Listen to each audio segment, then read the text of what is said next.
Hey everyone, welcome to our first Beyond podcast where I interview people who I find very inspiring.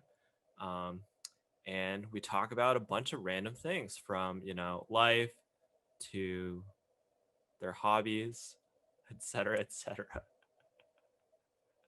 Welcome to our first episode. Welcome, Nathan. Can you tell us a little bit about yourself?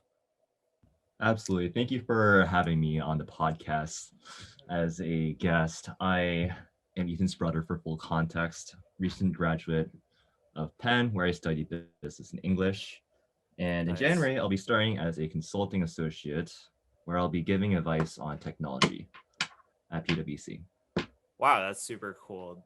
Um, Yeah, do you want to talk a little bit more about, why you chose the road of, studying business and also English? I feel like that's like a very interesting combination. Like, why are you Absolutely. interested in both? Yeah, that's a great question. So, to answer the first question, I went into college thinking I wanted to become an entrepreneur. I wrote all my college essays about that. Of course, Mm-hmm, as I mm-hmm. got exposed to more classes, I gradually deviated from that path. So I started off with finance and management, and then my sophomore year, after taking a couple English classes, I realized that I really enjoyed reading books. I really Mm-hmm. enjoyed talking to other people about concepts that weren't really related to the business world. I got a little bit tired of talking about pure profit maximization, whatever that means, or returning shareholder value. So I wanted to go broaden my perspective by engaging in the humanities. So that's why I added on my English major my sophomore year, and that's Wow. why I ended up doing business and English. And I think that the combination of those two have helped a lot in terms of thinking critically because everyone makes fun of humanities majors for being soft, but in reality, I think they have a much broader and holistic view of the world that is invaluable, even Yeah, in a professional space or in the harder for sure. sciences. I feel like English as a language is very difficult, and I feel like majoring in that sort of major at college at a college level is very, very difficult. For you, like, how are you able to like balance both of these interests? Like, English is very challenging in a number of ways, right? You have to write a lot of essays, I assume, or like read a lot of literature, and like in business it's like a totally different animal, right? How are you able to, balance that heavy workload throughout your studies at Penn?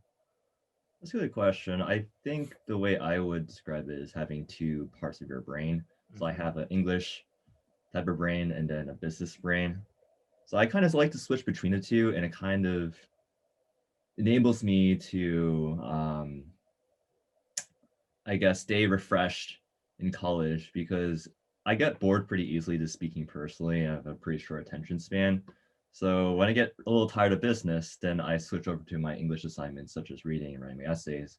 When I get Mm-hmm. bored of reading and writing essays, then I switch over to the business side where I'm making presentations, where I'm analyzing earning reports and all of that good stuff. So I think that for me, it's just a way to stay engaged. I Interesting. constantly find myself kind of switching between the tasks for better or Mm-hmm. worse, but I think it's been a constructive endeavor doing both at the same time. And, And and then in terms of time management, mhm. I think it's just about planning out your activities carefully during the day, but having a certain degree of flexibility in your schedule so that you can do whatever that you want to do in the moment, right? Say I just don't want to do business, then I'll do English, even though I don't have that time slot allocated specifically for English homework or Mm-hmm. reading. Wow, that's like very, very productive. I'm somewhat surprised, but um, I was curious about like the communities, like the business community at like UPenn Wharton is notorious for like its I think like it's work hard, play hard mentality, I feel, based on like some of my what my Penn friends have said. But to be fair, most of my Penn friends are engineers. But also like English, I feel like the English community is totally different, right? So did you find like you vibed with like a certain group more, or did you have like friends in both circles? Were there any like stark differences that were interesting to you? Like, I guess how did you form, your support system at at Penn, having like these two majors. And also, I know you were part of a bunch of clubs too. If you want to talk about that as well. Yeah, so starting with the first question, I had both formal and informal systems of support.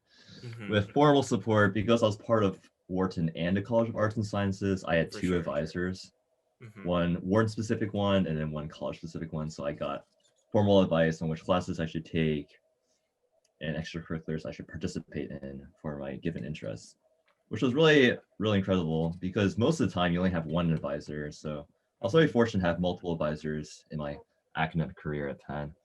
And then in terms of my friends, I would say the majority of them were in business because of timing, mostly because Mm-hmm. I entered Penn as a business Freshman. a Yeah. major, yep. And then Mm-hmm. it was only after a year that I added on English. I didn't have as much exposure after that. Mm-hmm. Because freshman year is when you meet most of your friends, same sophomore Mm-hmm. year.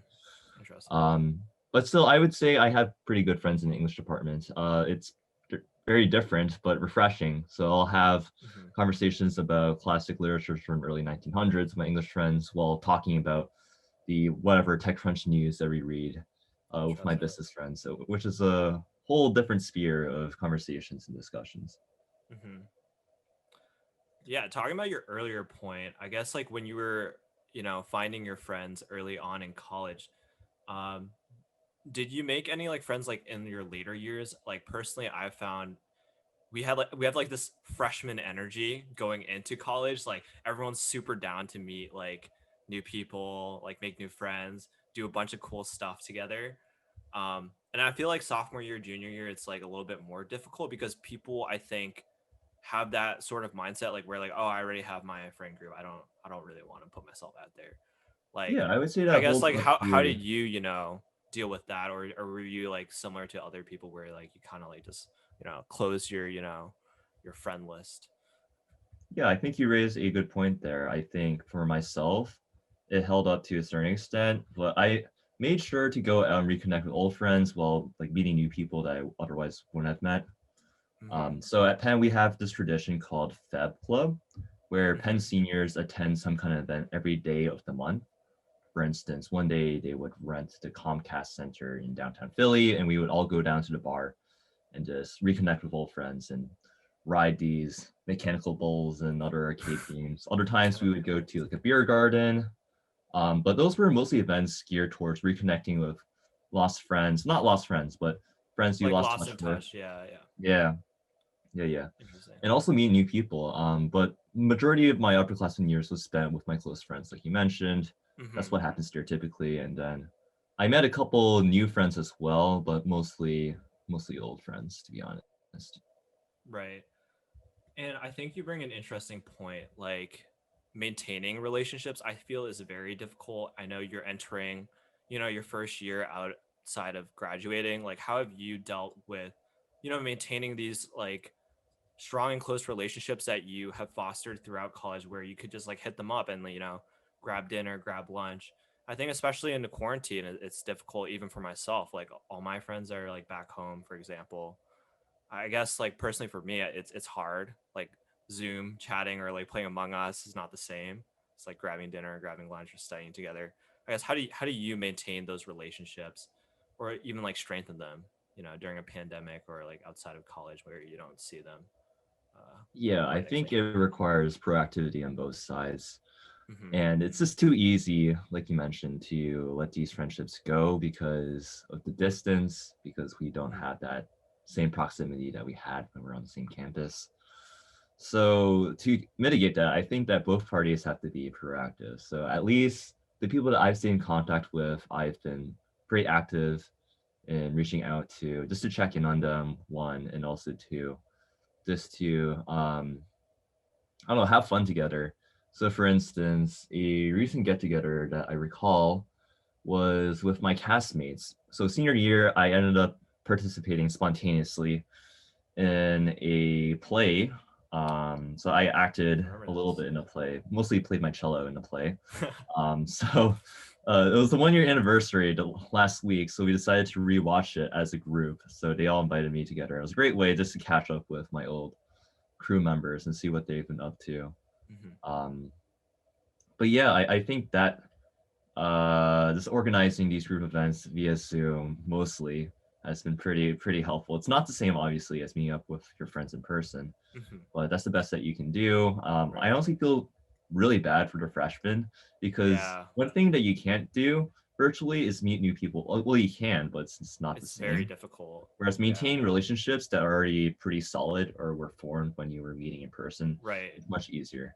Yeah. So yeah, I feel bad for any current students like yourself. This Yeah. beyond roommates, you're not really spending much face time with other people because it's Yeah. unsafe. That's totally fair. I feel like for me, um, so like I teach CS61A at Berkeley, like our intro to CS course. And during our first few weeks, like when we were, like onboarding our students to our weekly tutorials, as we call our like weekly sections, um, it was like really hard to get students to like talk to each other.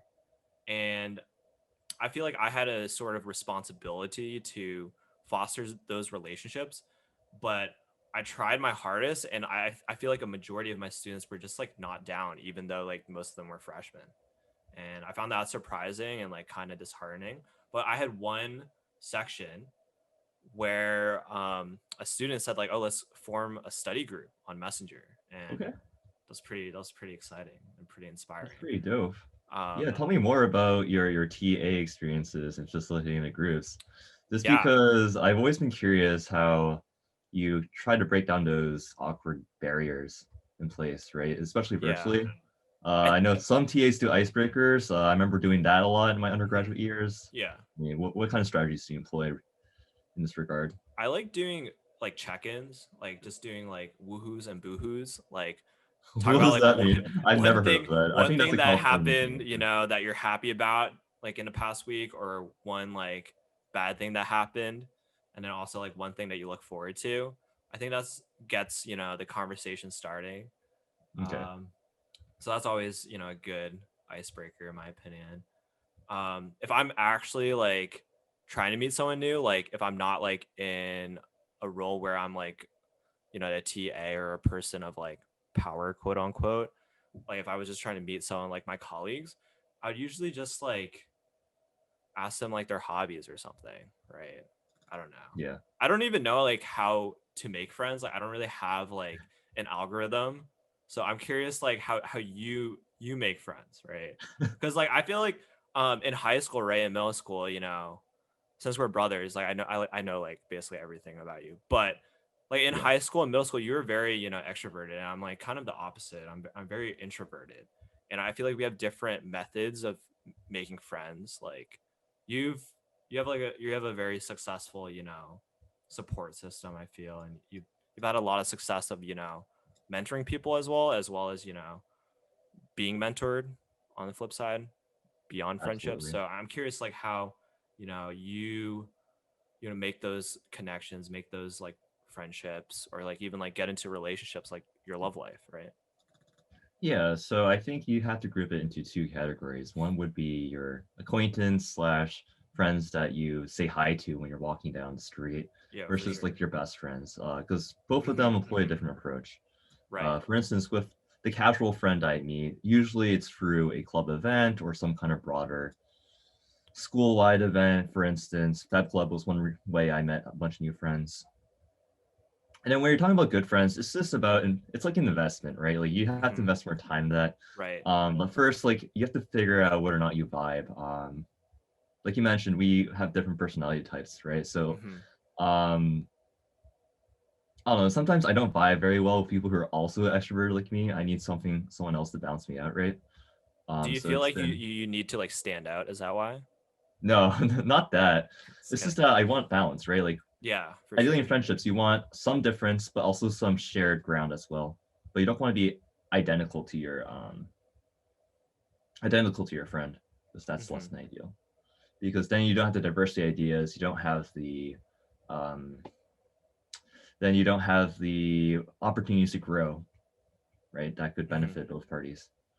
Right. Uh, so yeah, I mean, in terms of casual friends, I go to a bunch of school events, club events, just to meet random people. Sometimes I meet them in classes, and we just end up in study groups together.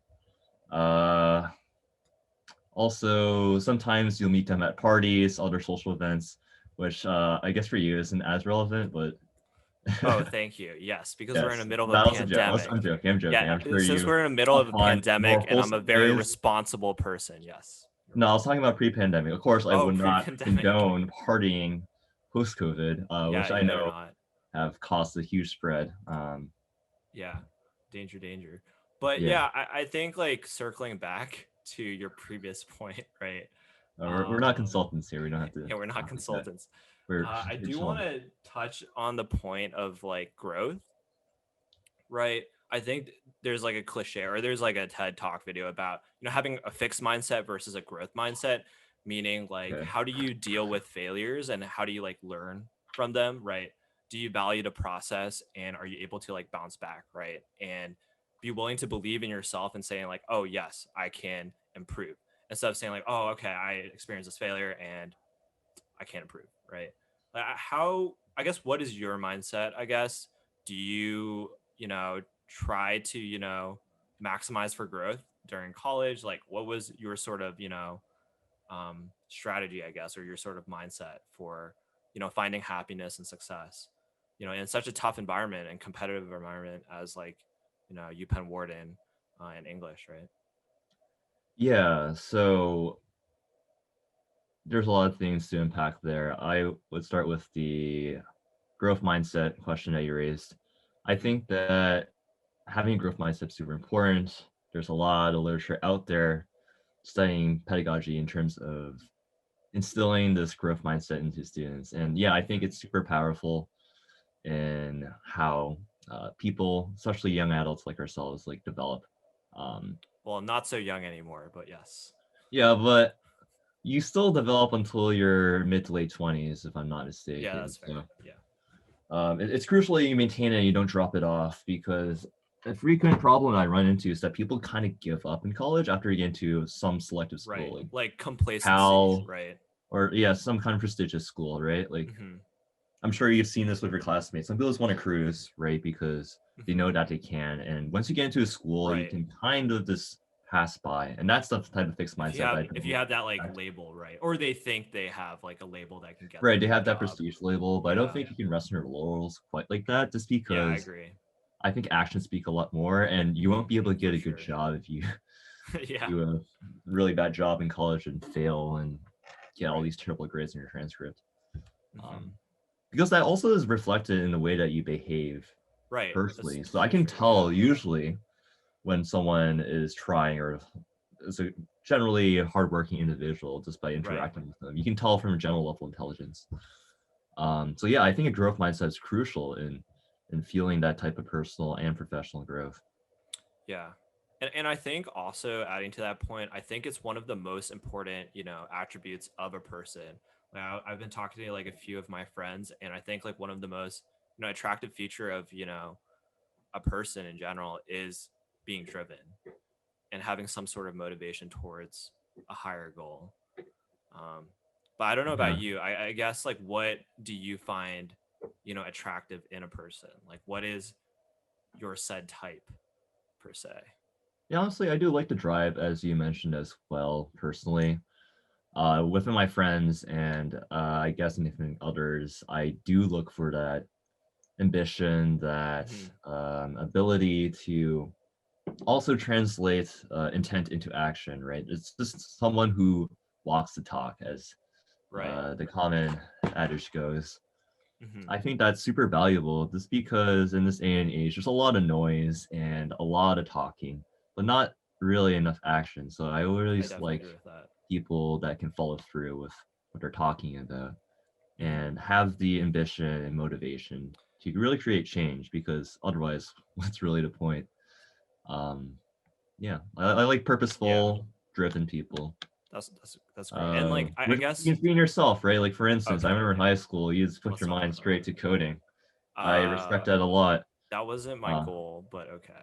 well, no, I was just saying in general, you're driven, you're ambitious, you had a purpose, right? You wanted to learn something, get good at Hmm. it, and you did that with coding, right? And you Yeah, did hackathons and stuff like that. right. Thank you. I appreciate that. But I also wanted to talk about, you mentioned like the traits you look in for, you know, someone else that, you know, might be friends with or someone that you might be interested in. I Right. guess I want to talk about your experiences specifically. Like, I know that you're like very driven. You're probably like one of the most driven people I've met. And like, you're also my brother and you're like very inspiring Oh, thank in you. that sense, in like terms of your work ethic and, you know, I guess your ethics in a sense. Um, I guess like let's talk about, you know, like your first few years at Penn or throughout your career. You spent a lot of time in like I feel like a few organizations that are super interesting.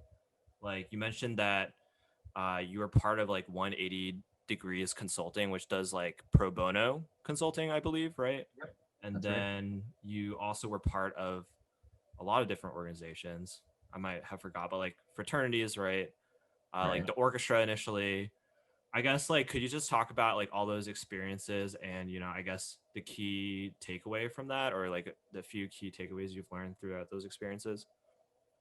Yeah, so I would group them into two categories. One were short-term type of exploratory initiatives, like the orchestra. I was part of the Penn Education Club at one point. Hmm.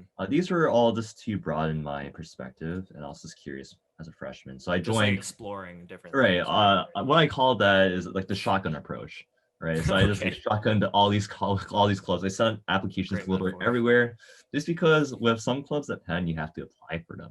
So I didn't know I Hmm. was going to get in. So I applied everywhere. I applied to Right. all the consulting clubs, finance Hmm. clubs, all the clubs that had applications just to see what I could get in.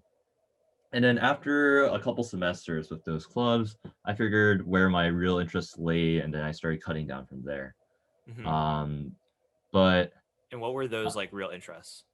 Oh yeah, yeah. So I ended up staying with 180 Degrees Consulting all 4 years and Hmm. holding an executive position there. Then And like, who do you like? What is 180 degrees? Since you know it a lot yeah, better. so it's a club of college students where we give advice to nonprofits and other socially minded businesses around the world. Hmm. And every semester you get staffed on one project, Hmm. which is pretty cool.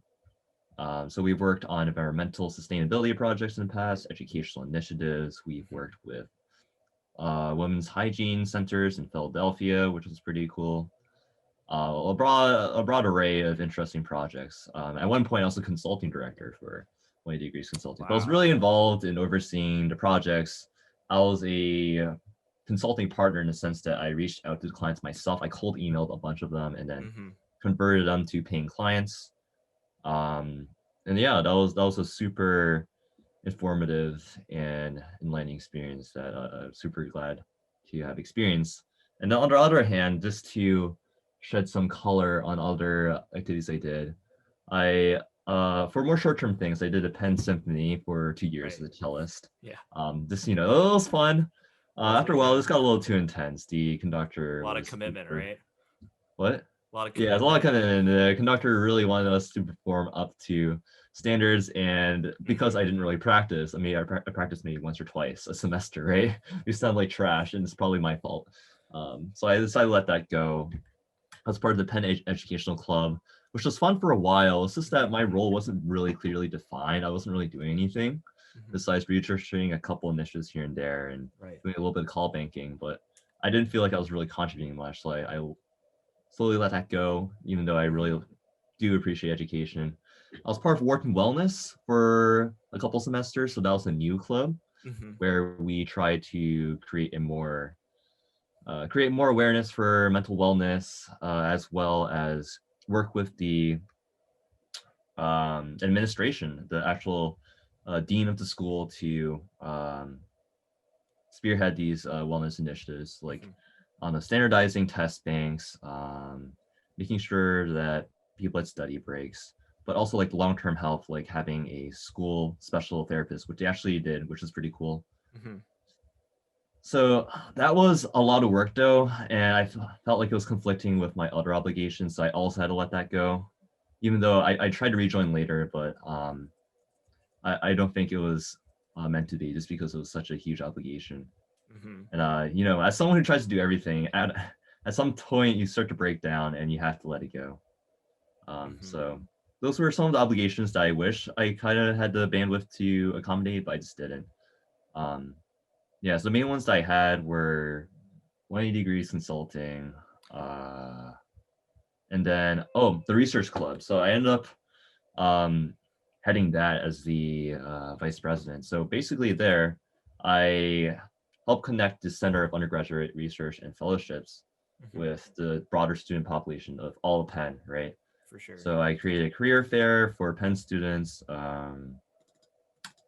I also did all of these panels with uh, interesting authors from Penn who wrote these interesting books, Right. which was pretty exciting. Yeah. Yeah, I remember you gave me like some free books from those events, so that was Yeah, very nice. absolutely. So yeah, we have all these crazy speakers come in, like Satya Right. Nadella of Microsoft. Okay, you don't have to flex that Yeah, on me, yeah, but we okay. had Richard Branson come for a That's bit. cool. Yeah, it's Yeah. kind of crazy um, how Penn supports these research initiatives and just want their Hmm. students to really engage and think critically. Yeah, Um, but yeah, those were some activities I got that's really nice. involved with in a leadership position and left somewhat of a legacy on. That's exciting. And like, I guess why did you decide to continue in those organizations, and how have those experiences shaped like what you decided to do for your career, like now working at like PwC, or I guess like how did that contribute to you finding, your next step beyond college That's a for your good career? question. I think 180 had the biggest impact in terms of telling me what I liked and what I didn't like too.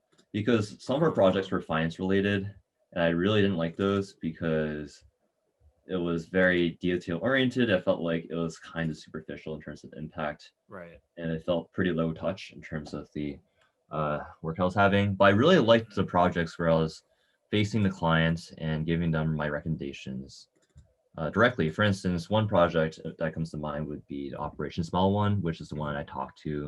I talk about all the time. It's our model project.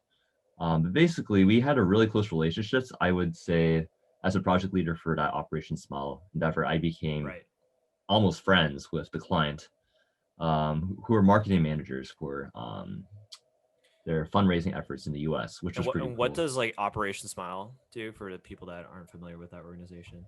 Yeah, so Operation Smile deals with cleft lip surgery across the Right. world. They pay Mhm. for doctors to go out and conduct these surgeries. So cleft lip is where your lip is split in half right Right. here. Mhm. Um, right, the cleft lip, like cut in half. And Right. then they sew it together through a surgical procedure. Mhm. And then Operation Smile finances that and provides resources for that, which is pretty cool, saves thousands of lives across the world.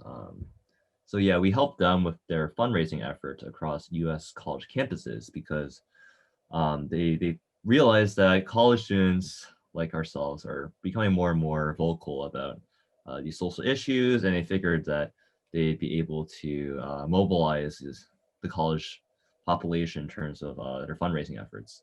So Mhm. that's where they brought us on as consultants to develop a strategic plan for how they would maximize their fundraising on college campuses. Interesting. But like I really enjoyed that project. Right. As a takeaway, we compiled all of our findings about best fundraising practices in a manual. They liked it so much they Right. invited us back to present to the board. Mhm. I really enjoyed the process of talking to them on a weekly basis, Right. interacting with other consultants, Uh-huh. thinking critically about what drivers there are in successful fundraising. Right. Yeah, and that pointed me towards consulting. That's why I'm doing consulting as a first job. I don't know if it will be a good fit, but I know it's a definitely a direction to take, you know? No, definitely. I think that's interesting, like your viewpoint. Um, for me, I think one of the reasons why I joined a consulting club was after talking to you. I don't know if you remember this. Like, I was a freshman at Berkeley, and I was like, Right, right. "Hey, Nathan, like, how is your experience at 180? Like, do you think it'd be a good experience for me?"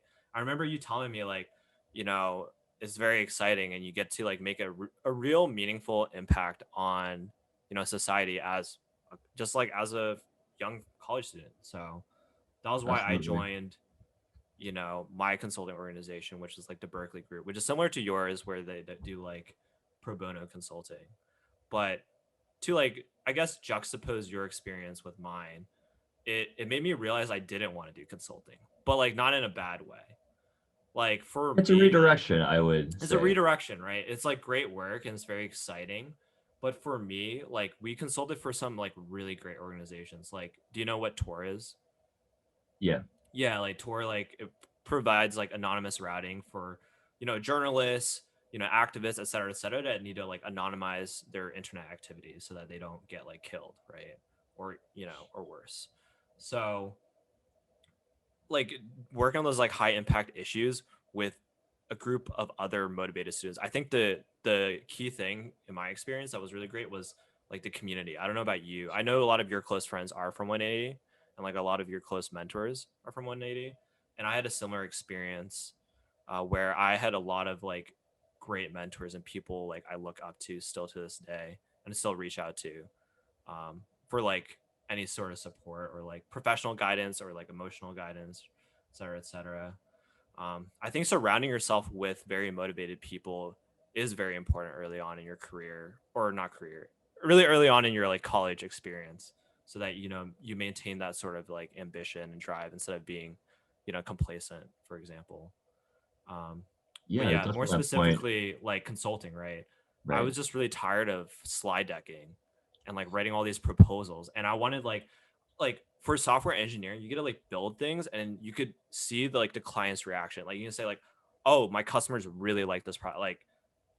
Like at Etsy, right? When I was working at Etsy, which is an e-commerce site for local businesses, I was able to create something and see like, oh, 2 million people use my product and like 200,000 more people used it the next week, or et cetera, et cetera. Like that's super exciting. Yeah, yeah. While So like for consulting, it's a little bit like a step back, but like I it's high still think touch, it's I would really say. It's cool. high Yeah, touch versus very, not low touch, but right. just closer to the end Yeah. product. So I like to position Hmm. consulting versus software development on a scale of the project timeline, right? So at the Right. beginning, you have the whole strategy part. That's the consulting sphere, where Uh-huh. you're deciding what kind of product you want to make and why. What's the business use case for this product or service? That's where the consultants, or strategy consultants, step in. Then you have Right. the analytics that you use to validate your hypotheses about what would be the Right. best products. And then For once you have sure. that down, you have the product managers that step in, design the product Hmm. specifications. Then you have the engineers who create the product themselves. I Right. think they're all super valuable along all of No, these for three sure. Yeah. categories here. I personally found the first to be more interesting. Right. But like you, I also do like implementing things. Right. So luckily for me, I am specifically a technology consultant. So Ooh, I fancy. am working closely with development, software development. Sorry, my laptop's dying here. I'm gonna plug it in. No Um, worries.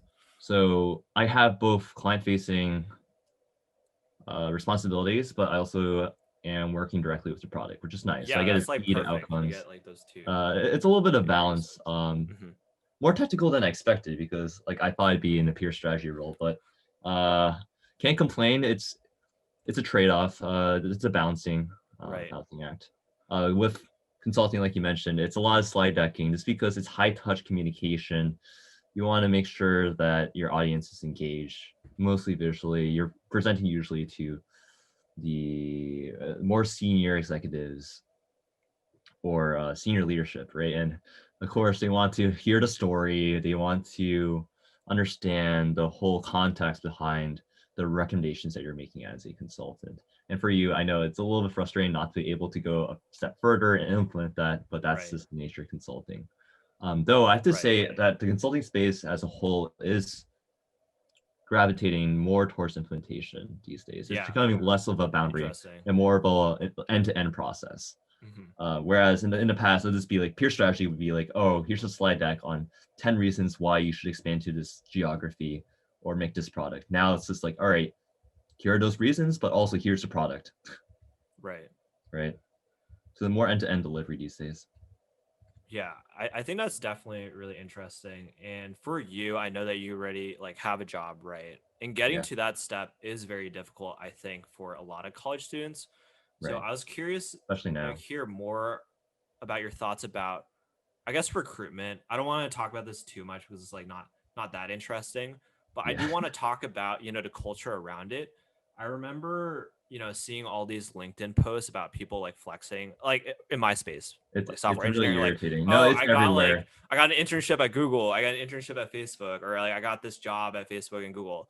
Right, And it's a big tech job. Yeah. yeah, which is really exciting if they're in your network, right? You're like, wow, that's so awesome for my friend. But like when it's like someone that you don't know and you keep on getting inundated with these like updates, you're like, oh, I feel so bad about myself. Right. Um, You can't help but feel insecure yeah, about yourself. But then you have to keep in mind that social media is designed to right. filter out bad stuff. It's like 90% of the content you see is just people bragging about themselves, for True. better or worse, Yeah. which At least is on LinkedIn irritating. specifically. Yeah. Or LinkedIn, yeah, Yeah. absolutely. It's I guess definitely how do you, maintain your sanity like throughout this recruitment process? Because like for software engineering, right?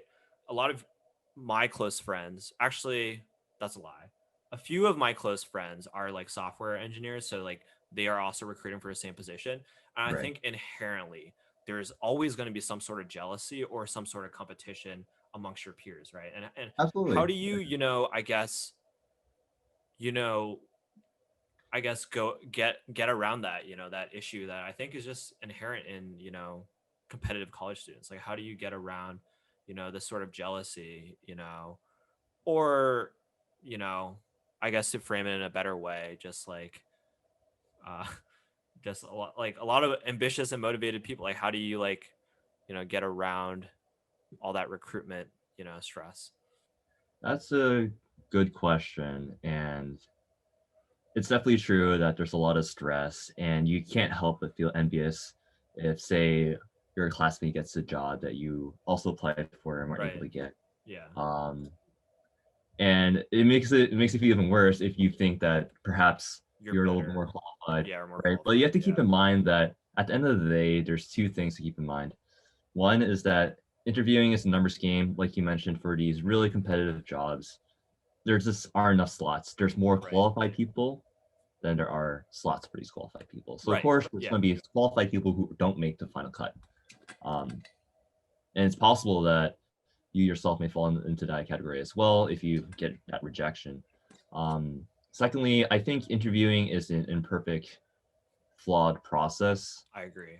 So, for 100%. instance, it's really hard to get a full sense of how someone's going to perform in a job.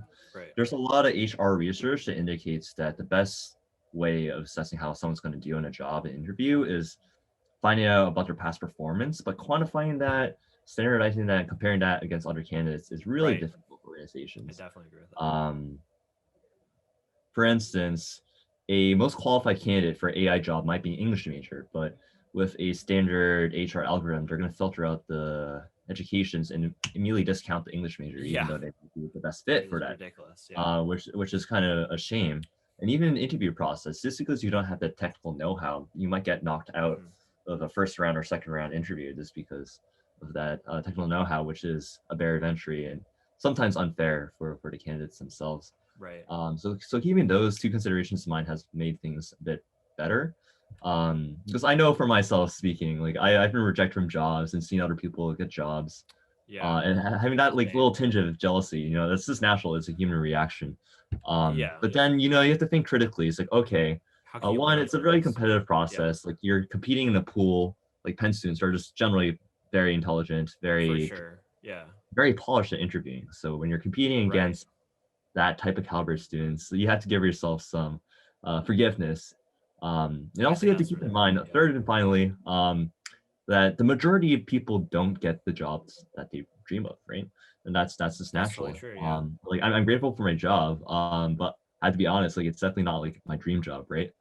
I So you think just it's keep that in also a mind. little bit dangerous to have this notion of a dream job. That's my hot No, take. I think it's fine to aspire, but you have to be No, comfortable. I think aspiring is good, but like I feel like at a high level, like most people are like you're kind of just like a cog of a machine. Like if you're Yeah. working for like a big company, just to be honest. Like I That's don't know true. if No, that's I'm like just saying it's necessarily like fine. aspirational, but I think it's a good goal to work for those big companies to find yourself and learn those No, it's important only if it's a skills good fit, to make right? a Like huge I impact. Yeah. work better for a large company where I have Right. clear hierarchy, clear order. Yeah, if that's part of the culture, I'd be Right. totally down with That's it. because of my That's a personal good point. preference. I know for you, Yeah. you're more flexible, more creative, Yeah. and more Oh, free okay. spirited, right? I You don't don't I want don't to know work for a about big that. corporation. You actually care about social values, whereas I'm just like still figuring it out, right? So I Yeah. don't mind working for a structured corporation.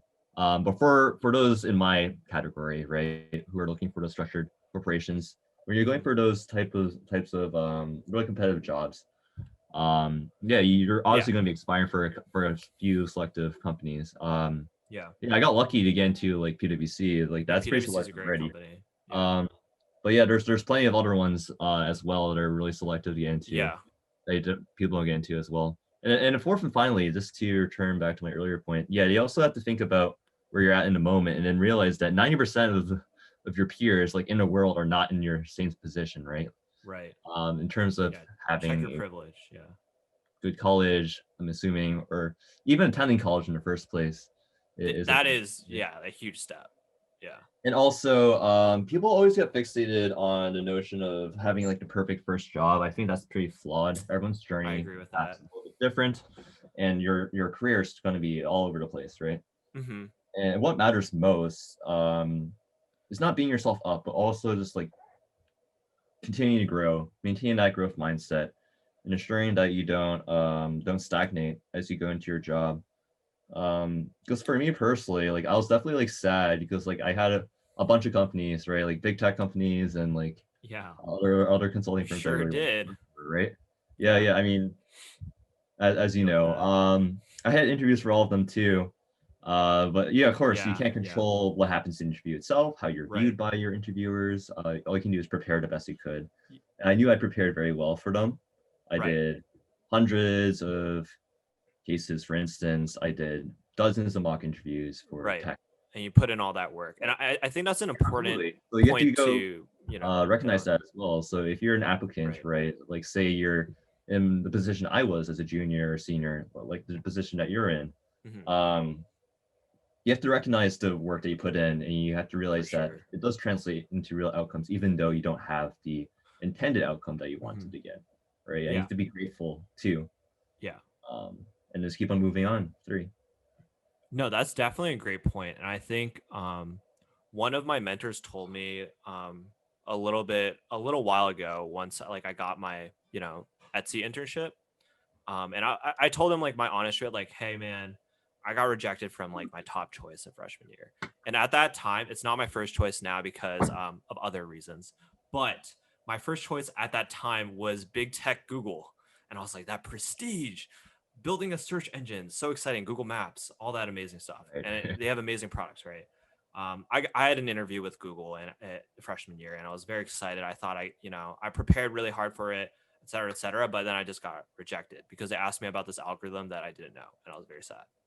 But I told him about that, and he said, "Ethan, that doesn't matter. What matters is like the process you went through. You took steps to prepare for those interviews. You took steps to improve your resume, improve your cover letter. Um, you did all these steps, and those steps will help you with whatever goals you have in the future and for your professional success and also for your happiness, right? Having that sort of drive and that work ethic is what is going to lead you to, your next success or, like a higher level of happiness. And I thought that was like a really great point. And something that you kind of hit on is you really have to focus on the process, not necessarily the result, because the result is sometimes out of your control. Sometimes they only have like a certain amount of slots, right? Or like in a general scheme of things, stuff happens like out of your control, like freak like events happens, right? And then like you can't Yeah, control that, absolutely. Yeah, and you you just just need got to to focus recognize on the what you effort. did, right? And you can learn so much from that, and you shouldn't discount Yeah, you should be proud what you of learned. You should be the proud. effort and the work that you put into preparing for interviews.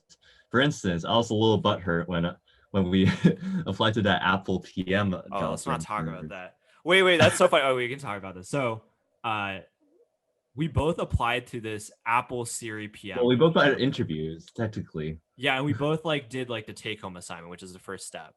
And with my consulting experience, my limited consulting experience, I was like, dude, I'll just deck this stuff and make it a PDF. And I thought mine was like really trash. And then Nathan's was like really good. Like I like looked at Nathan's, I was like, wow, this is a really good idea. Not to get into the details, but like in general, like his idea was like pretty revolutionary. Like it made sense in the scope of things and whatever, like in our current situation. Yeah, but also Um, probably wasn't written in the technical language or yeah, in the and like framework that we want. my thing is I just took I talked a lot about how it would like be released, like the product release cycle. Like I talked a lot about like teamwork and stuff, not necessarily about the product necessarily. And I talked a lot about like privacy since I know a lot about that based on like my consulting experience. Um and Nathan got rejected. He didn't get an interview and I got an interview, which was really funny because I have no PM experience and I would say that Nathan is 10 times smarter than me and 10 times more qualified. No. So Don't say that. I anyways, think that I failed the interview, which was a little bit, upsetting, but it was a great learning lesson, realizing it's a like, form of experience. how because I difficult realized- PM interviews are. No, then I realized then it's not PM and consulting are different. In consulting, Right. like the proposal I wrote would be fantastic. It tells a coherent story. Exactly. Tells Like the using why. the MISI framework, right? Mutually exclusive. No, that's not what I'm talking about. I'm talking about like the storytelling For sure. aspect of it. So I, Yeah. for instance, wrote all the reasons why it would make a lot of sense to Yeah, implement. it made a ton of sense feature, when I read it. talked about the benefits, whereas what they're looking for was more technical in terms of like Ethan mentioned the product release cycle, looking for like the technical stuff, like how they would you implement validate it. your How do you ideas, test it? Yeah. data, Right. that kind of Data. stuff. I didn't know that, but I learned after I got rejected. Yeah, it was a good experience too. Like honestly, it's a great program, and like being part of it would have probably been a great step for a career. But for me, I realized like I was really blessed because it would put me in a very difficult situation. Like I think software engineering is the best fit for me in my current place in life. Right, Like absolutely. I think like honestly, like I love programming and like building things from scratch and just like programming is giving really it fun. you're learning programming too. I know we talked about this, Right. but like And it's now really I'm a TA, amazing. so I get to see how other people program, and it's really interesting because programming is like English in the sense that you're able to freely express it's yourself. like you're writing something. You're like it's so awesome. It's like right? learning a different language. Yeah, and like I think like programming is a superpower, right? You can do so much good with it. Like it's insane, like the amount of applications you have for it. Absolutely. So, anyways, like that failure, so to speak, or like that rejection. Yeah, no, I've had countless failures. Really, like that was helpful, right? And then absolutely, it's definitely formative and instructional for sure. And like talking more about rejection, since I've been rejected by a lot, right? Let's talk more about, I guess, I think we talked a lot about, our professional growth and hit on a lot of great topics. Let's talk a little bit more about, I guess, like our personal growth, right? I think that's more important than like our professional life, just to be honest. Well, like, I argue it depends on who you are as a person. Depends on who you are. That's a good point too. Like, right?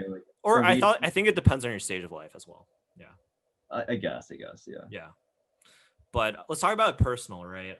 I know like you've had, your ups and downs in college. Okay. Like I know you were like really stressed out in certain points, and same with me. But like for Berkeley, it's mostly down because Berkeley is really hard. But we talked about this. But I guess how do you manage stress, and how do you find your source of happiness, or how did you discover it if you have found it? I don't know if you have, but yeah, that's a good question. I think coping with stress comes down to finding things that you enjoy and value.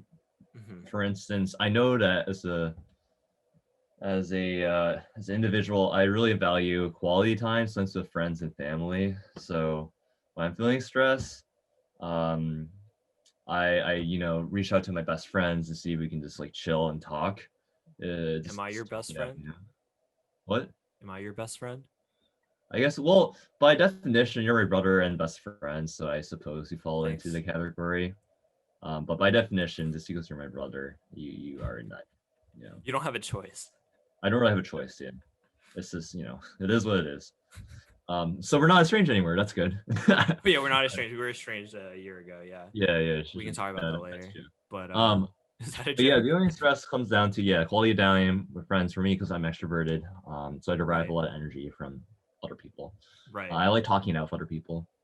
Yeah. And then also just like personal hobbies. Like if I don't want to talk to someone, say I just want to be by myself, then I go running.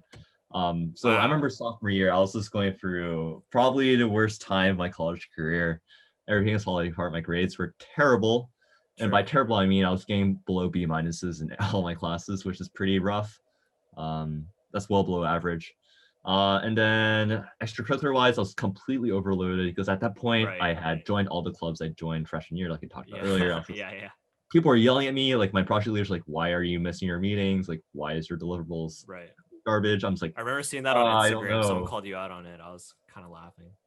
Yeah, everyone's In a just like, post. where are you? I'm just like, good question. Where am I? Oh yeah, that's deep.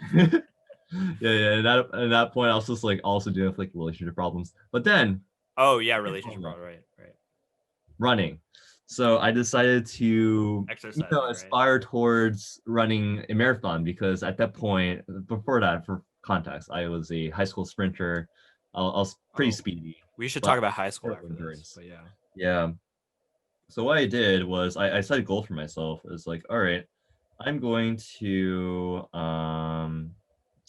I'm just going to run a marathon or run races until I'm able to run a full marathon. Just to show that I'm strong, and that I can, accomplish anything I want. Right. And that for me, like really helped with dealing with all those losses and with um, all of that stress. So I had that like daily, almost daily run or weekly run that helped take my mind off of things and just make me feel better about myself, Right. to get the adrenaline going. And then I also had the races. So I start off with 5Ks, then I had 10Ks, half marathons, then a full marathon. Mhm. And by incrementally working on that physical well-being, I was able to accomplish my goal of running a marathon my junior year, finally, which Nice. was pretty exciting. Yeah. But that to me is Yeah. how I deal with stress. That's But also just like some great long-term failures, advice. just Yeah. like finding opportunities in areas that I can like really excel in, and then just Yeah. saying as a goal and doing it. I do have to add on like running is very life changing. Like I just started running like 3 weeks ago after I had like hella stress from my Yeah. CS courses. Like I'm taking an Good for you. Yeah, operating I systems saw you. class and it's so stressful. But anyways, like I started running and I felt like I was out of breath like within mile one and I just stopped.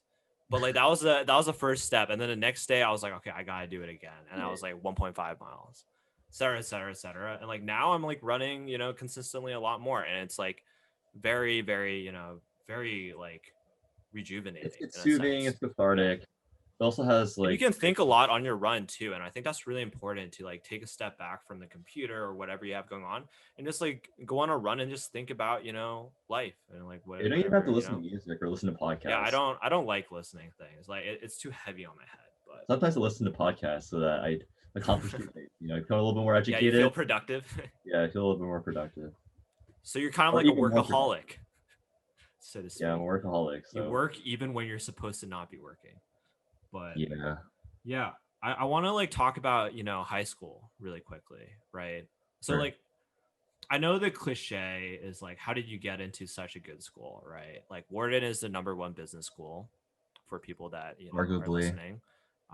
It's the hardest school to get into.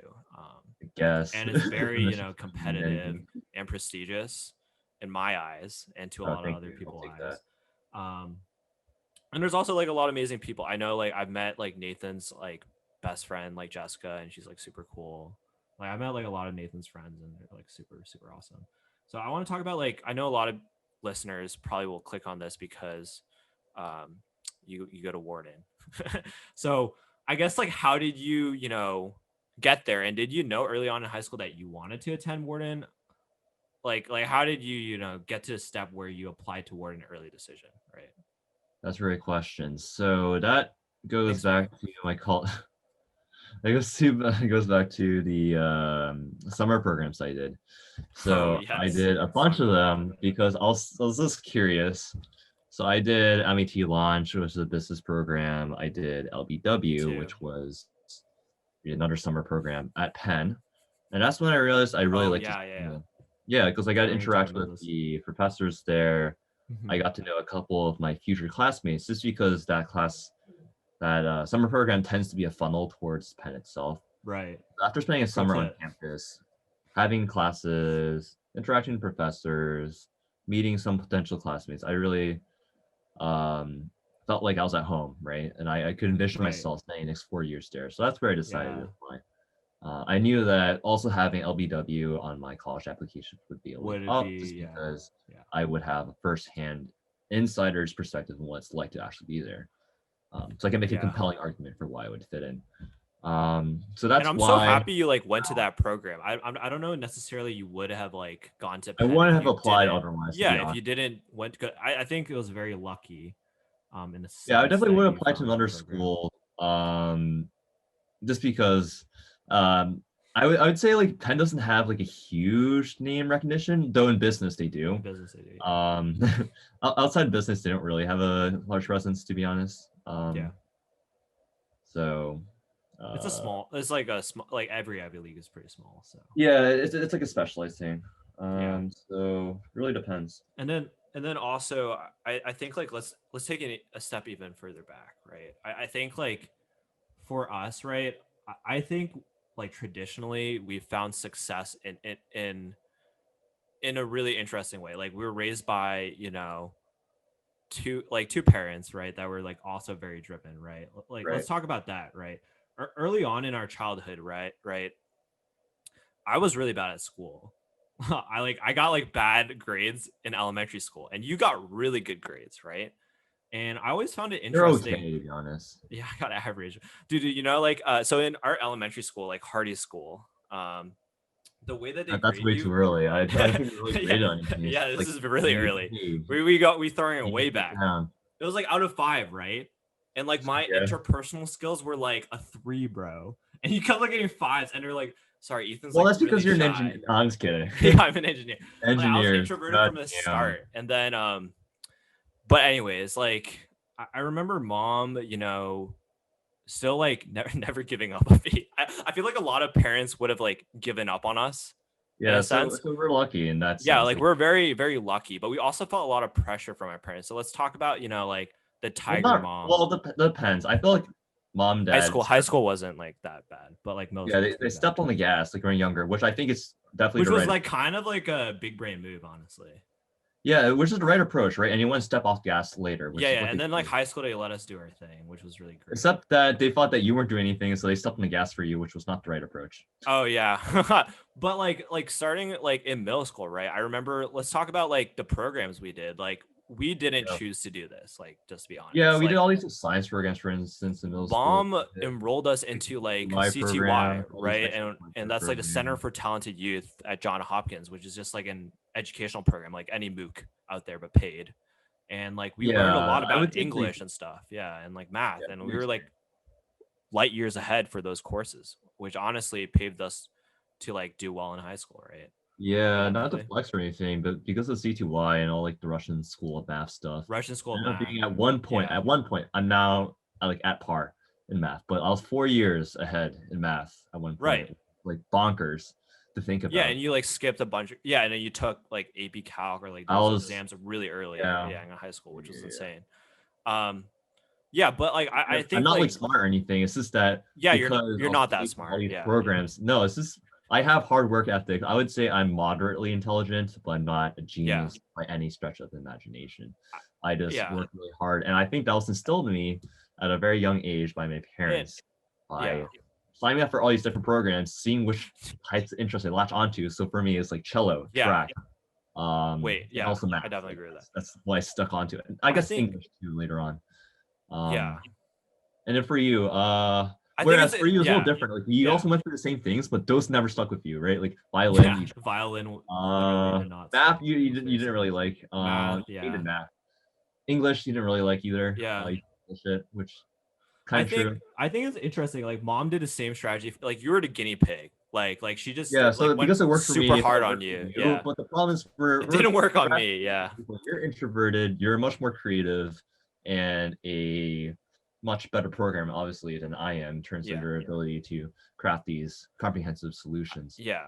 I think Those like are so different. I think like both of us, it was like very lucky because like mom and also dad would just like enroll us into like a shit ton of programs. Like every basketball league for me, like because I really like sports, like basketball, like baseball, name everything, like volleyball, like all these different amazing programs. Um and like all these like math programs, right? All these camps, all these like science camps, all these different things. So like we like literally did everything except maybe lacrosse. I think mom considered enrolling us in lacrosse, but then she was like, "Nah, it's too expensive." Yeah, same with golf. But We yeah, did do or golf. actually no, we did Wait, you were do pretty good at flooding golf. lesson. We Yeah, did a flooding lesson. yeah. And I'm then not I'm not that good at golf. yeah, and then I realized like looking back and like after talking to mom like didn't really know what she was doing. Like she was just kind of YOLOing it. Because like mom and dad Just YOLOing came money, to yeah, basically came spending to tons of money America to with slap us into these extracurriculars. yeah, like they came into Boston, right, with like a decent job, but like they were this was their first time in America and Right. this is their first time like raising children in America and they didn't really know how the system worked. And I don't know how they figured it out, but I remember talking to mom. Mom was like, "Yeah, I just talked to a bunch of people." And like mom is like very charming. With Yeah, parents they're and both stuff. very resourceful, Yeah, I'd and she would say. just like ask around and like find all these opportunities for us. And I feel really blessed for that. Yeah, we are definitely very Very, fortunate very blessed. to But I have realized also such a economically, it was like university. a huge strain on our parents. Like they invested so much money early on in our, Yeah, no, like if you compute it out, I'm guessing they yeah, spent over like 2 million on our it was education. ridiculous. And mom also worked like three jobs too, if you remember at one point, like in our childhood. Yeah, Like she would do exactly. three part Actually, time. It both was our parents are insane, working for like most 80 of hours or something. it. So like, I don't know. That is also something that I think, you know, something I think about. Like I Yeah, can't there's be there's a complacent, certain level of guilt, but it is Yeah, what I it don't know is. if it's healthy, but yeah. Um, but yeah, Yeah, I think I that do was the same, right? interesting. Like hypothetically, like if I had kids, I would want to have the same approach, right? Like you really like step on the gas, sign them up for all these programs, right? Yeah, Not force them to do not it, force but them. figure Like out what if they they're want to not do. down, like after like a If they're month, not like down just for like after like a cut it couple off. months or so, then it's like, yeah, it's chill. But the Yeah, point is, you have to find out what your interests are earlier on. The right. earlier the better. Honestly, Read yeah, because your culture. brain is changing, right? And you want Yeah, to like take exactly. I advantage of mean, it that. can change as time goes on, right? Like I'm Right. not as involved with cello and math anymore. Like, but still, it's come It's a good to foundation. even as a like fledgling adult at this point, right? Yeah.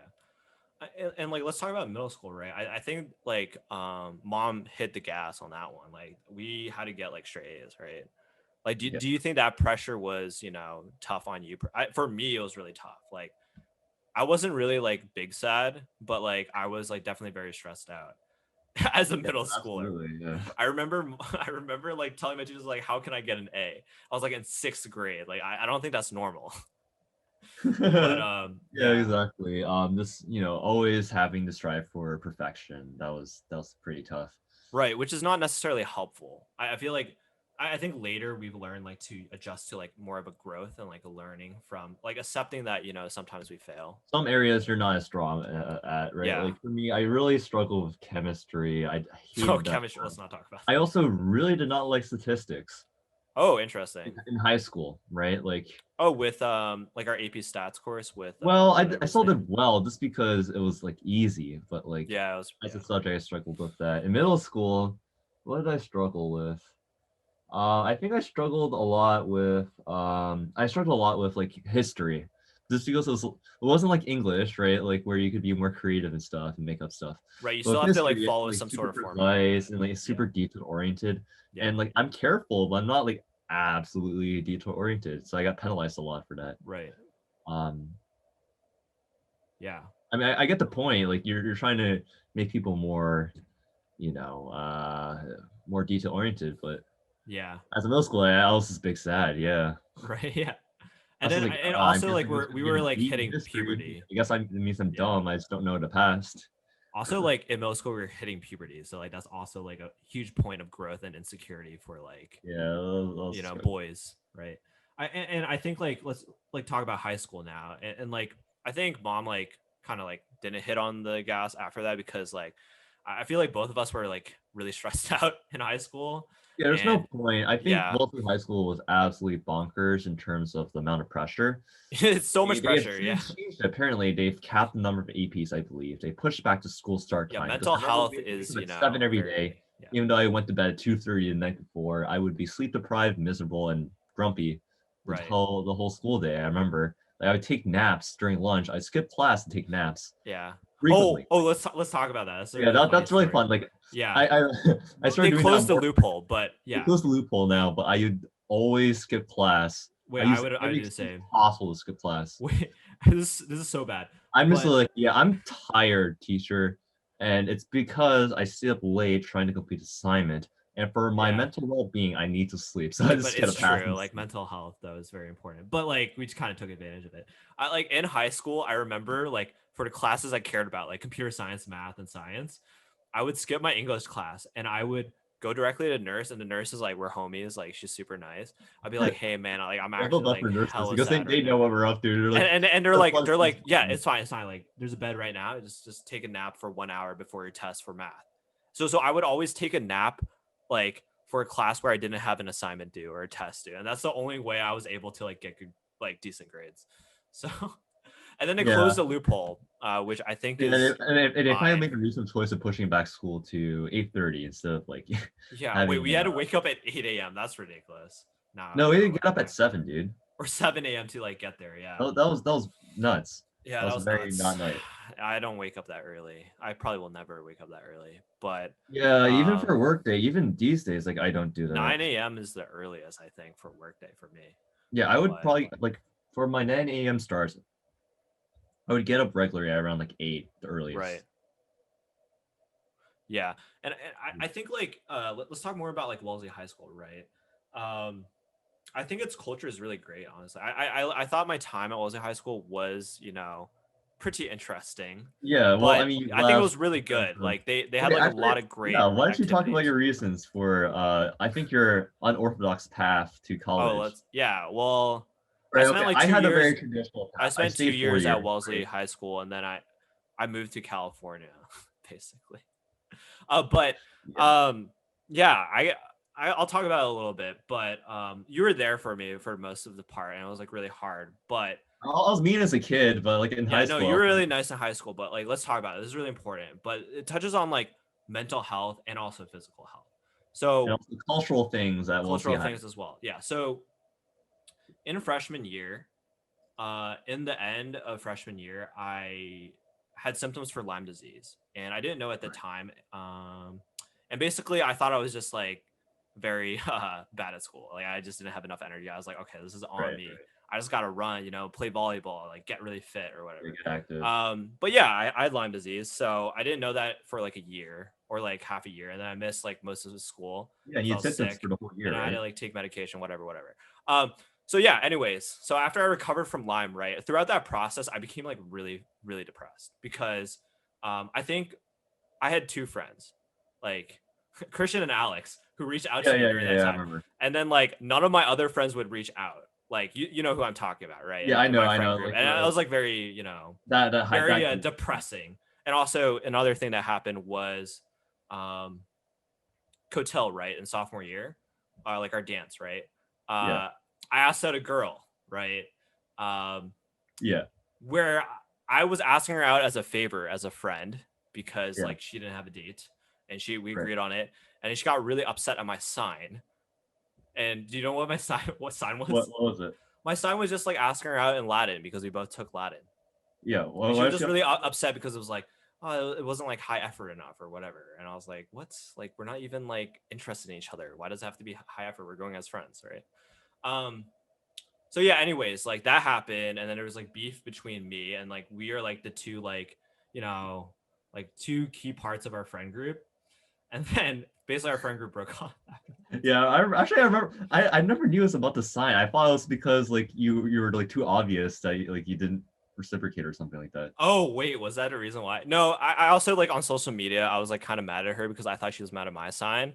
So Oh then like really? I didn't Oh yeah, I that untagged was myself in fun. like all the photos Okay. with her on Also, Facebook.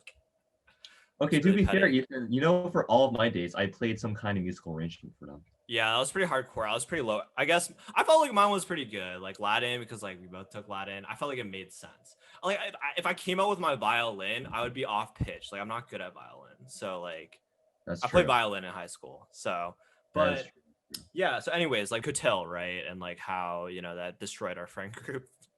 High school is super petty, but Yeah, high school is just yeah. garbage.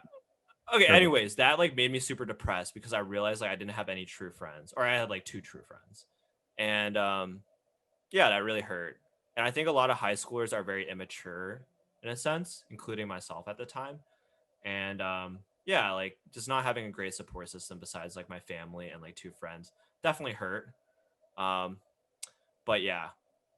And then like I moved to California just a change of Right. scenery, and that definitely helped. I got like really good grades, and I got Yeah, I feel like you just need to get out of that like I toxic. just need to get out of there. And it also is very toxic, Wellesley High School, at least in my year, because everyone wanted to get into Ivy Leagues, and it was a really dangerous That's weird mindset. because like my grade didn't really care about colleges, but Yeah, they we just did a had the bunch of highest drugs. proportion of people go.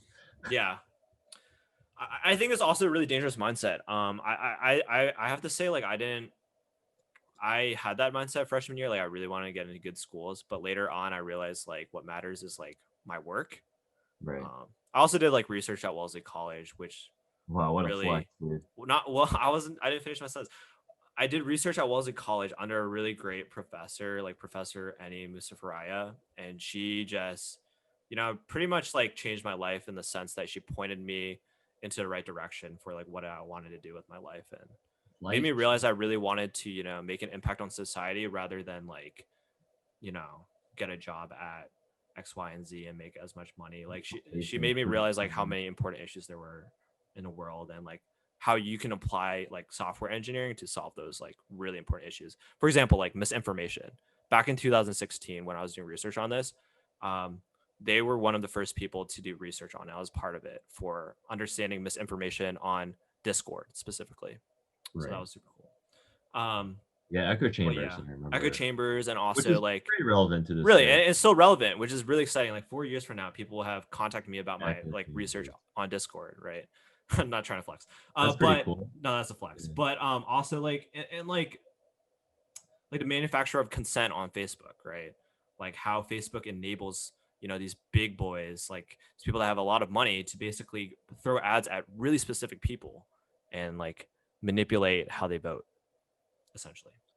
Yeah, So that's so it's very that was really exciting to see like how powerful software engineering was, and get that basically got me out of the mindset of like, oh, I need to get into like MIT, Stanford, Harvard, whatever, right? yeah, I don't yeah, Like, absolutely. oh, I gotta do these And X, Y, and also Z Cal's things. like a great Yeah. school, which okay, once you No, crack the Cal's a top great school. I 50 love Cal. colleges, Yeah. they're all the same. Same with jobs. I would say like Yeah. once you're within like the top like what 25 employers for that industry, you're chilling. Right. What No. matters most is find an industry that is the best fit for you. And So also first like and what work you've done too. Like the work and you've also done is more absolutely important like, than like whatever school name you have. Like no one cares if you went to Cal and you just got good grades and you didn't do anything like right, like a outside that. 4 round Like you didn't take any valedictorian of Cal. initiative, you don't care Yeah, about anything else apparently based on your like resume, right? What right. matters is like the work you've done and like what you've like taken initiative on to, better Yeah. society or like whatever you're motivated about. Like it's fine to like not care about society and only care about finance, but like But as long as still, you it's a as long as little you put in a sad. lot of work Yeah. there, like I guess it's impressive. Yeah. But yeah, let's talk about your mental health and like how you My deal mental with health. stress. And like I know we've talked about this. I don't think it's that sensitive, honestly. Like I don't think it's a big It deal. is what it is, as they say. Yeah. No, but like you know how like people like tag people in memes about like depression and stuff, and like people joke about killing themselves.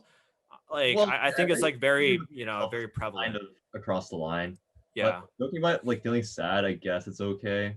Yeah. So you don't want to normalize the sadness. I agree, and I think it's part of college culture though, unfortunately. Right. And It is college culture just to feel miserable all the time. yeah, Which kind of begs the question, why does it have to be this yeah. way? Why does it have to be right? And like I think for your experience, right, you had ups and downs as well, and we don't have to go into details, but I guess like how did you navigate some of like the more hard like the harder moments, right? We've talked about like how did you like overcome those obstacles and find like a new place of happiness. I know for you, you have like a really great group of friends now, and a really strong support system. Yeah, I guess this circles Similar back to to myself, like I've stress. found myself in a much better place now. Right, right. I Yeah. think it's like similar to coping with stress where you want to have not hobbies, but just avenues of releasing stress, ways of releasing pent up emotions, right? For me, that outlet was running, also music, but you also want to have a good support system, as you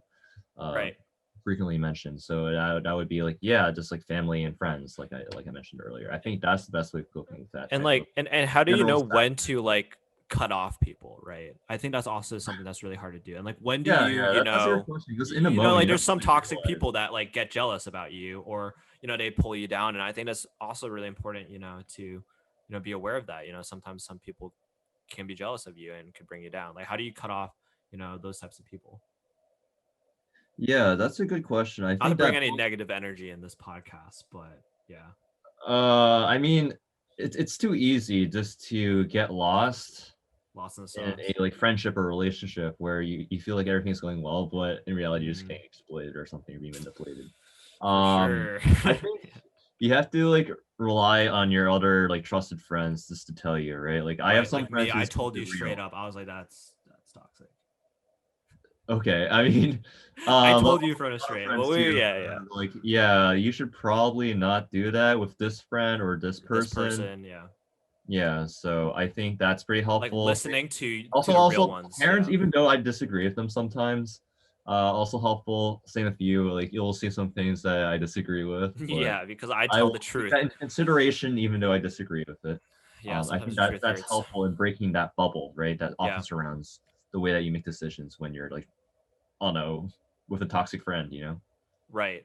And then like let's talk about, where we're at currently, right? In the middle of, you know, a pandemic, Right. right? How have you been managing, all this? And I guess what has this experience like, given you? Have you like learned anything interesting? Just to, like wrap this all up. And like what are your advice for people like who are currently in the pandemic, especially like college students? Yeah, that's a good way of wrapping things up. I think that in quarantine, it's been 9 months. So what Right. happened was I went home for spring break and I couldn't come back. Yeah. So what was Remember supposed to that. be a week-long vacation turned into a 9-month Stay. foray. And basically what I did was like, first off, I just took some idle time, right? I just chilled. I watched a lot of TV, played a lot of video games, just Right. relaxed, right? I did nothing productive. And Yeah. You that's sure completely did. good too, because this is pretty much the only time in my life where I'll be able to do that Right. And before I then you're just live away for the working next 45 years in the corporate world. So I definitely took advantage of that. for sure. Lots of TV. Had fun. Once things got a little bit clearer, I started hanging out with my old high school friends. It was great to like reunite with them. Yeah, that Like was super cool. Like you we mentioned, like went the people you, biking with yeah. them. We got meals. We went on runs together. Just to catch up, which was pretty refreshing. Yeah. And And you then haven't like talked to them in like since the beginning of college, right? yeah, Which is pretty exactly. So insane. now we like meet up like once a month or once every Yeah, couple that's weeks. super Pretty cool. nice. Besides that, I wanted to stay productive. Like after I got bored of being a bum, basically, Yeah. I decided to do grad school. Basically, I did grad school classes at Cal. I Yeah. had a semester of that, which was pretty fun, actually. Mhm. It was a nice way to meet new people, but also learn new skills like how Right. to program, right? Which Yeah. beforehand I didn't know how to do. Right. So that's how That's super I cool. approached COVID-19. Like one was just let myself have complete idle time just to do whatever I wanted to, whether it's productive or not. Then two, once I got tired of doing that, then I did classes online. They can be paid or unpaid. That's my recommendation to college students who may not have the opportunity or don't want to go back to school just because they're not getting much value out of it. Right. Um, Like maybe do an internship or yeah, something. do an internship. Like, yeah, I did an internship this summer as well for a philanthropic consulting firm where I helped source deals, which was pretty cool. So I helped like reach out and also like Hmm. brainstorm ways that Right. the consulting firm could provide services. Kind That's of like an super cool. extension on 180, which was pretty Right. cool. Right. That 180 was pretty degrees insightful. consulting. Yeah. Yeah, and if you can afford it, then you can make an unpaid internship, right? Yeah. Doesn't have to be paid as long as you're getting But good unpaid experience. internships are unethical because you should always be paid for Yeah, your work. absolutely, completely agree because that understates the value that intern provides Yeah. to the team. Yeah, completely. But it is what it is, and if you can afford it, it's a privilege. Once again, it's a privilege. Of course, it's a privilege. Yeah. Um, yeah. Yeah, that's what I recommend to college students out there. I know it's a really rough time, but Right. It's super you have to rough. hang in there, and you Yeah. know, also just reflect on what you're grateful for. I think that's really important. I Yeah. think gratitude is one of the Gratitude key helps keep you grounded. aspects of my 9 months in quarantine because Right. I've been So in my many things to be childhood grateful home for. for the past 9 months. I The don't even feel like a nostalgia. child at this point. I feel so like emasculated at this point. Yeah, But let's talk about those childhood memories. I think, one of the best memories I've had of you is when you shut off that TV to watch oh another yeah, I wrote a show. story about that in third grade. It's That called was quite the experience. switching the TV shows and getting cut by my brother or sisters. It Of course, wasn't a I cut. exaggerated the details a little You bit, but put you did your threaten to cut you me with put the you put safety, your fist on my scissors. I was just doing arts and crafts, and and you then you moved cut your me. hand. No, you That moved your was hand. that was You were not trying to cut that was yourself. not a move. I All right. was straight Well, up disrespected. Okay, I it's a wrote he about said it. she said I have situation. documentation in I have my documentation journal. too as well. You can dig it up. I'll see you in court, I'll buddy. see. I'll see you in court. I'll see you in what's that? What's that show called? With Judy, Judge Judge Judy. Judy. Yeah, Judge I'll see you in Judy. Judge Judy. We'll see who's Um, right. Yeah, I'm gonna bring litigation from third grade. well, thank you for being the first guest of the Beyond podcast. Thank you for having me and for being an excellent Yeah, as I host. mentioned before, this podcast is mainly interviewing people I found very inspiring that I think all of our listeners could learn from or draw inspiration from. So to end this off, I guess, do you have anything to plug in specific or anything you'd like to depart with? I guess we already did that, but like, do you have Well, anything you want to plug? stay grateful, stay thoughtful, stay purposeful, Yeah, and keep on listening to the Beyond podcast. Ethan is a great content producer. Shout out to my brother. thank you. Thank you. And also, if you want to, hear a part two where we talk about, more spicy topics or like spicier topics like religion potentially, you know, leave a comment, leave a like. But yeah, so anything you want to plug in general, like any social media, like your LinkedIn? No, please don't. I'm good. I mean, if you want to look me up on LinkedIn, that's cool too. You Is don't it your have to next shout out guest? people I know. My next guest is Johnny. Have you met Johnny? Yeah. Well, I chatted with him a little bit. Right. Oh yeah, I'm a messenger. Yeah, he's super cool. But that's That's yeah. He nice. seems really chill. Should be better than Absolutely. this podcast, but we'll see. Yeah.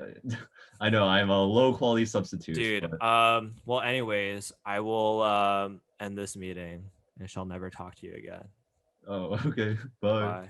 Love you.